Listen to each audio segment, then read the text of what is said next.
वृंदावन के संत शिरोमणि निकुंजवासी श्री गोविंद दास जी महाराज की जन्मस्थली बेनीपट्टी मुख्यालय के थाना चौक के पास भागवत कथा के आयोजन से गांव का माहौल भक्तिमय बना हुआ है। सेवानिवृत्त शिक्षक ललित कुमार झा के निज आवास पर हो रहे यह भागवत कथा 28 अक्टूबर से शुरू हुई है, जो कि 4 नवंबर सोमवार तक चलने वाली है। जहां भागवत कथा आयोजन के पहले दिन विधि विधान के साथ पूजा पाठ व नदी से पवित्र जल से कलश भरकर स्थापित किया गया।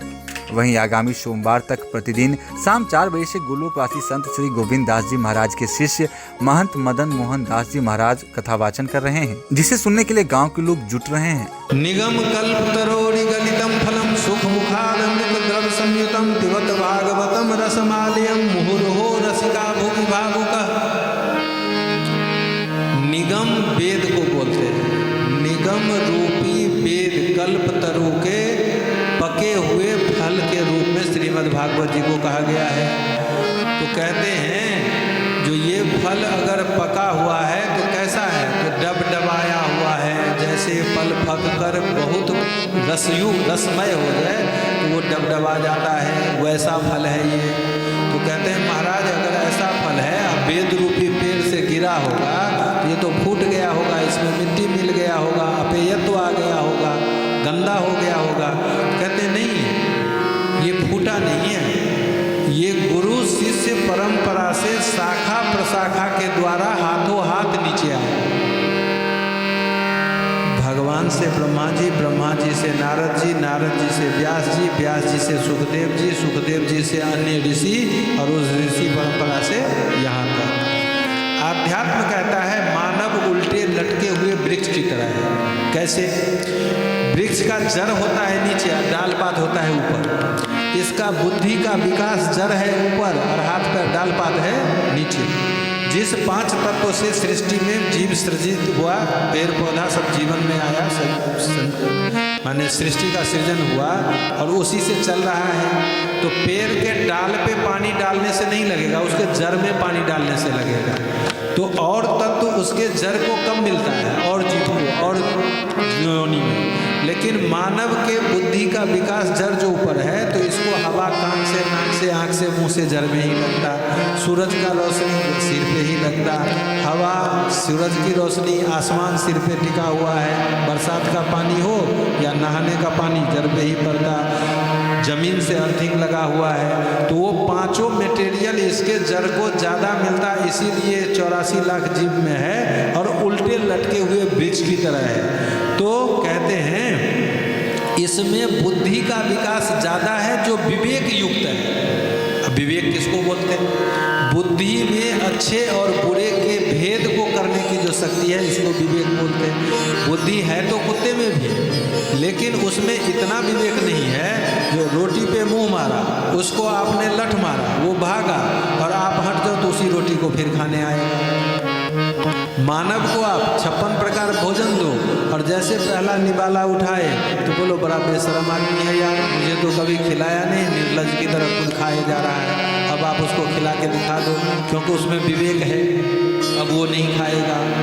तो विवेक युक्त मानव है, इसीलिए 84 लाख जीव में उत्तम है और इसका डाल पात नीचे है। तो अध्यात्म जो कहता है ना उल्टे लटके वृक्ष की तरह है, तो शाखा प्रशाखा, गुरु अगर शाखा हुए, ब्रह्मा अगर शाखा हुए, तो उनके नीचे का प्रशाखा हो गया। तो वैसे हाथों हाथ ये फल नीचे तक आया है, इसीलिए ये फूटा भी नहीं है, गंदा भी नहीं है। तो कहते हैं फल को तो खाया जाता है या चूसा जाता है। आप कहते हो पियो, कैसे? तो कहते हैं जिसमें छिलका या गुठली हो, उसे त्याज्य पदार्थ जिसमें हो, उसे खाते हैं या चूसते हैं। इस फल में न छिलका है न गुठली है, रस ही रस है, इसीलिए इसे कर्णपुटों से, कान के दोने में भर भर के पियो। महाराज पियो तो सही, लेकिन फल है अगर खट्टा हुआ तो? बोले खट्टा भी नहीं है। कैसे? तो फल का पारखी तोता होता है। तोता मीठे फल को ही चंचू लगाता है, या जिस फल को वो चंचू लगाता है वो मीठा हो जाता है, ऐसा मान लो आप। तो कहते हैं सुख रूपी तोते के मुख से लगा हुआ ये फल है, इसीलिए ये मीठा ही है। पियो तो कब तक पियो? तो मुहुर हो रसिका भूमि भावुक, बार बार पियो।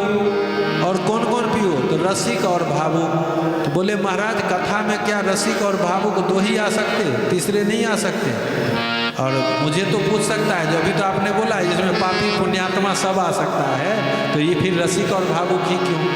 बोले नहीं, ये वैसा पियाओ है जिसको प्यास है वो आके पी सकता है, लेकिन जो प्यासा होगा वही पानी का कीमत समझेगा। जो एसी गाड़ी से उतरेगा, एसी ऑफिस में जाएगा, फ्रिज का ठंडा बोतल निकालेगा, मुंह में डालेगा, वो तो बर्फ पी रहा है, तो उसको क्या पता पानी क्या होता है। रेगिस्तान में कोई 2 घंटे गर्मी में चलकर आया हो, जितनी प्यास हो उससे ज़्यादा पसीना निकल गया हो, और उसको आप 1-2 घूंट पानी, आधा गिलास पानी दें, तो वो बता सकता है कि पानी का कीमत क्या है। अब मान लो कोई एसी गाड़ी वाला बाबू इस गली में आने लगे, और बाहर में मटका में पानी सजा के रखा है पिलाने के लिए। उसने बोला बाबूजी पानी पी लो, तो बोलेगा कैसा पानी है, आरओ का है कि नलके का है? तो नलके का है, नहीं पिएंगे। बाबूजी इस घड़े में आरओ का है, छान के भरा है या वैसे भर दिया? बाबूजी छान के भरा है। ठंडा है या गर्म है? वो इतना प्रश्न क्यों कर रहा है? क्योंकि प्यास नहीं है। क्यों कर रहा है? क्योंकि प्यास नहीं है।